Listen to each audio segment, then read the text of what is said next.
Hello friend, Soma's কিচেনে সবাইকে স্বাগত জানাই। আজকে আমি বানিয়েছি গোবিন্দভোগ চালের খিচুড়ি। সামনেই সরস্বতী পূজা। আমাদের বেশিরভাগ বাঙালি বাড়িতেই ওই দিন খিচুড়ি হয়ে থাকে, নিরামিষ খিচুড়ি। তাই আজ আমি গোবিন্দভোগ চাল দিয়ে নিরামিষ খিচুড়ি বানিয়েছি, আর তার ভিডিও আপনাদের সাথে শেয়ার করছি। গোবিন্দভোগ চালের খিচুড়ি বানানোর জন্য 100 গ্রাম গোবিন্দভোগ চাল নিয়েছি, 100 গ্রাম মুগ ডাল নিয়েছি। ওভেন অন করে দিলাম, কড়াই বসিয়ে দিলাম। 100 গ্রাম মুগ ডাল শুকনো কড়াতে তেল না দিয়ে ভেজে নিচ্ছি। মুগ ডালটা শুধু কড়াতে ভেজে নিচ্ছি, তেল না দিয়ে। মুগ ডাল থেকে একটা বেশ সুন্দর গন্ধ উঠেছে, আর ওভেনের স্টিমটা আমি ফুল ভলিউমে রেখেছি। মুগ ডাল থেকে একটা সুন্দর গন্ধ উঠেছে, এবার আমি মুগ ডালটা কড়াই থেকে নামিয়ে নিচ্ছি।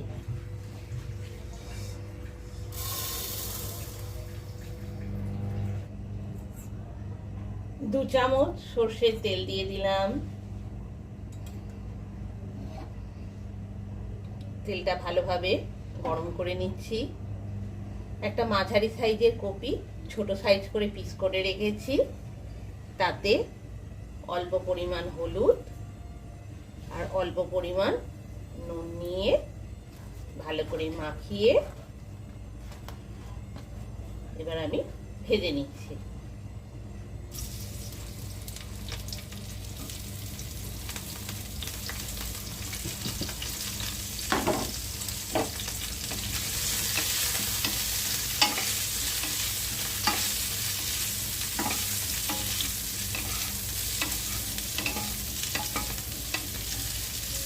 ফুলকপিটা ভাজতে দিয়ে দিয়েছি। ফুলকপিটা ভাজা হচ্ছে। শুকনো কড়াতে ভাজা মুগ ডাল আর 100 গ্রাম গোবিন্দভোগ আর 100 গ্রাম গোবিন্দভোগ চাল একসাথে দিয়ে, চাল আর ডাল একসঙ্গে দিয়ে ভালোভাবে 2-3 বার ধুয়ে নিতে হবে। 2-3 বার ভালো করে মুগ ডাল আর গোবিন্দভোগ চালটা ধুয়ে নিতে হবে। ফুলকপিটা বেশ কিছুটা ভাজা হয়ে গেল।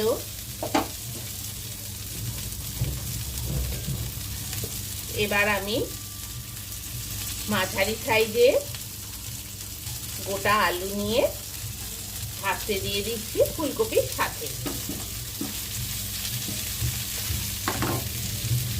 ফুলকপিটা কিছুটা ভাজা হয়ে যাওয়ার পর ফুলকপি আর আলু একসাথে ভাজতে দিয়ে দিচ্ছি। ফুলকপি আর আলু খুব ভালোভাবে ভাজা হয়ে গেছে। এবার আমি কড়াই থেকে তুলে নিচ্ছি।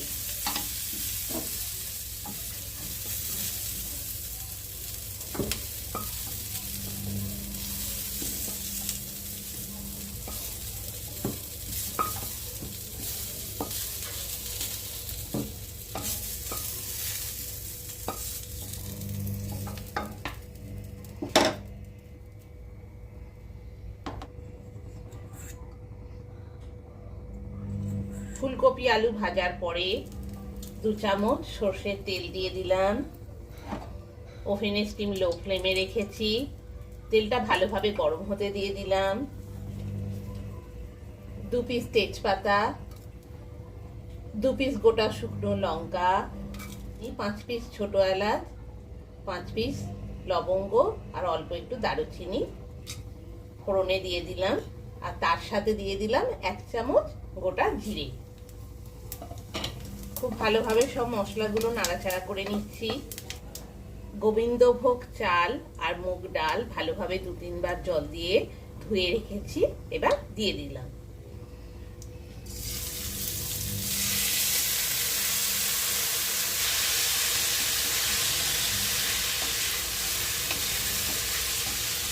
চাল আর ডাল সর্ষের তেল আর মশলাতে একটু ভেজে নিচ্ছি।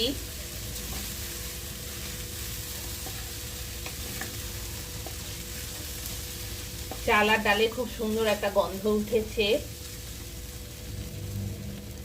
একটা মাঝারি সাইজের টমেটো, 4 পিস কাঁচা লঙ্কা দিয়ে দিলাম।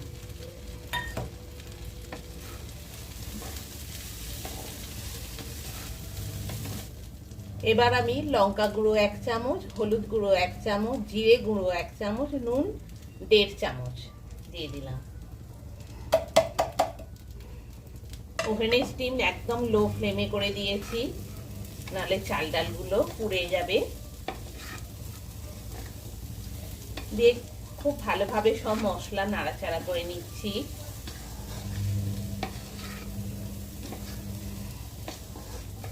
এবার কড়াইয়ের মাঝখানটা ফাঁকা করে দিচ্ছি চাল ডালগুলো। 1 চামচ জিরে আর 1 ইঞ্চি আদা একসাথে বেটে রেখেছি, দিয়ে দিচ্ছি।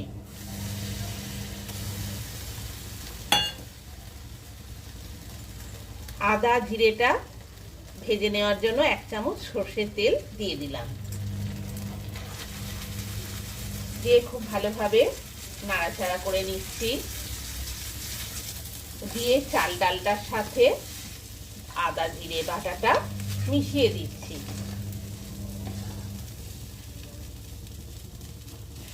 টমেটোটা একটু নরম হয়ে গেছে, খুন্তি দিয়ে একটু ভেঙে দিচ্ছি। খুব ভালোভাবে সব মশলা চাল ডাল ভাজাও হয়ে গেছে। এবার জল দিয়ে দিচ্ছি।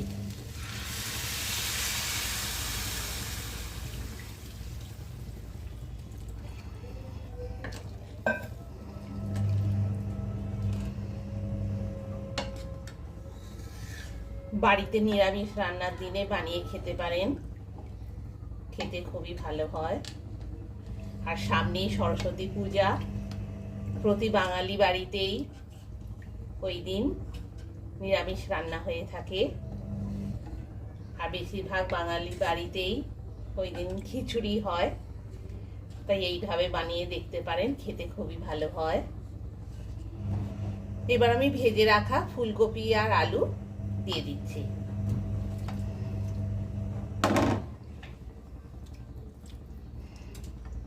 ওভেনের স্টিমটা এখনো পর্যন্ত লো ফ্লেমেই রয়েছে।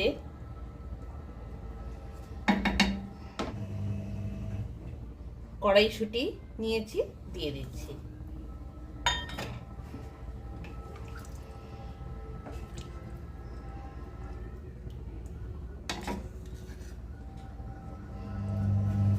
এবার আমি চাপা দিয়ে দিচ্ছি। মিনিট 10 মতো রান্না হতে দেব। এবার ওভেনের স্টিমটা ফুল ভলিউমে দিয়ে দিলাম, দিয়ে মিনিট 5 রান্না হতে দেব।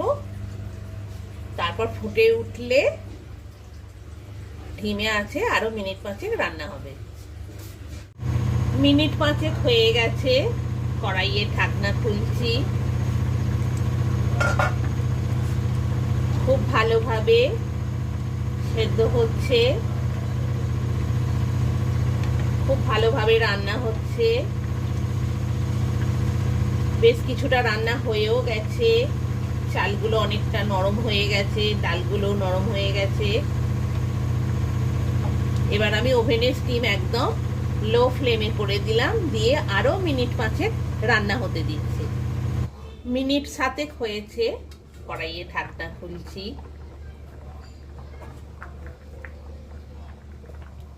খিচুড়ি অনেকটাই রেডি হয়ে গেছে।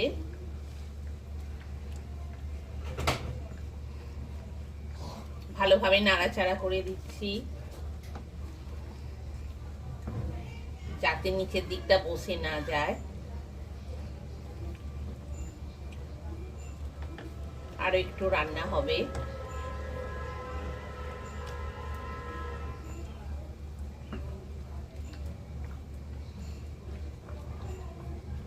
ফুলকপি আলু আর একটু ভালোভাবে সেদ্ধ হবে।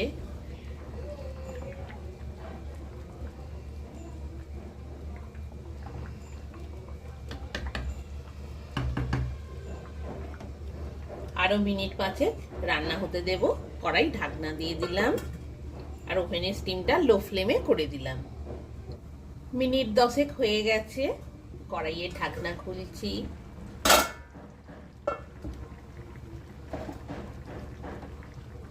খুব ভালোভাবেই রান্না হয়ে গেছে।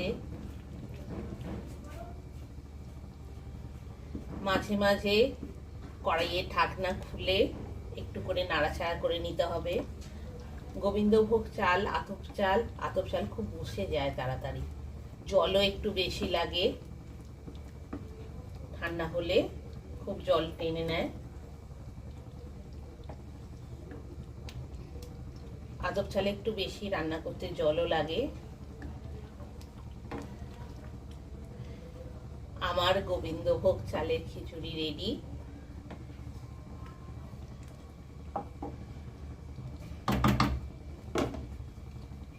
এক আটি ধনেপাতা কুচি নিয়েছিলাম, দিয়ে দিচ্ছি।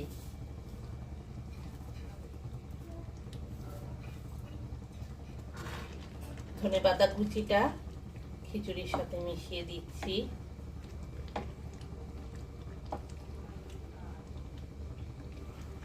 সামনেই সরস্বতী পুজো, বেশিরভাগ বাঙালি বাড়িতেই সরস্বতী পুজো দিনকে খিচুড়ি রান্না হয়, নিরামিষ খিচুড়ি। তাই আপনারা এই গোবিন্দভোগ চাল দিয়ে এভাবে খিচুড়ি বানিয়ে খেতে পারেন, খেতে খুবই ভালো লাগে। এছাড়া বাড়িতে নিরামিষ রান্নার দিনেও বানাতে পারেন।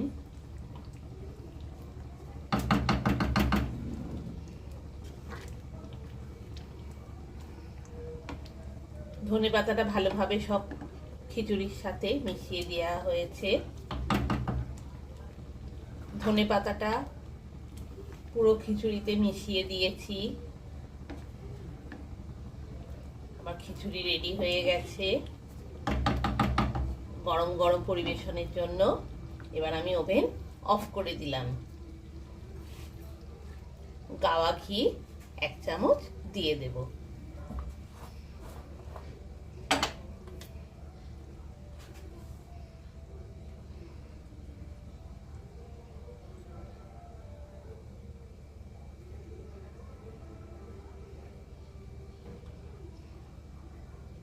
দু চামচের মতো গাওয়া ঘি দিয়ে দিলাম।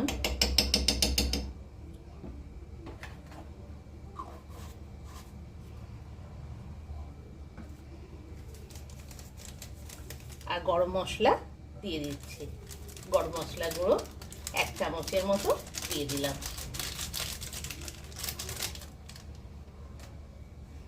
আমার গোবিন্দভোগ চালের খিচুড়ি রেডি পরিবেশনের জন্য। এবার ভালোভাবে পুরো খিচুড়িতে গাওয়া ঘি আর গরম মশলাটা মিশিয়ে দিচ্ছি।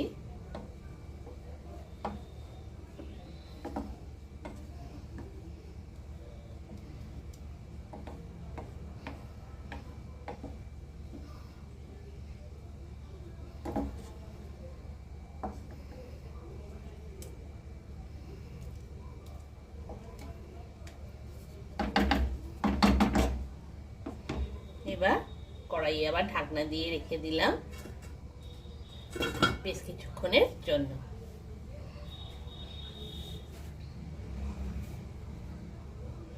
মিনিট 5 পর কড়াইয়ে ঢাকনা খুললাম।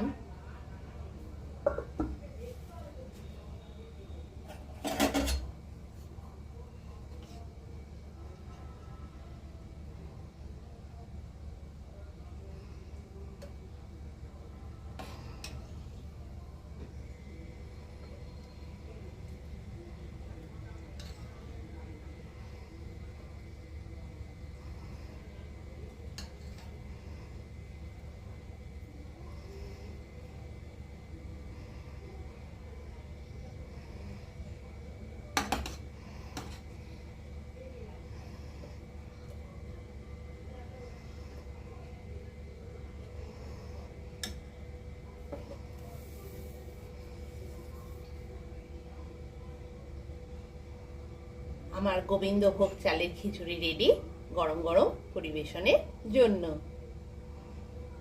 তাহলে আর দেরি কেন, আপনারাও বাড়িতে বানিয়ে ফেলুন এই সুস্বাদু নিরামিষ গোবিন্দভোগ চালের খিচুড়ি। নমস্কার।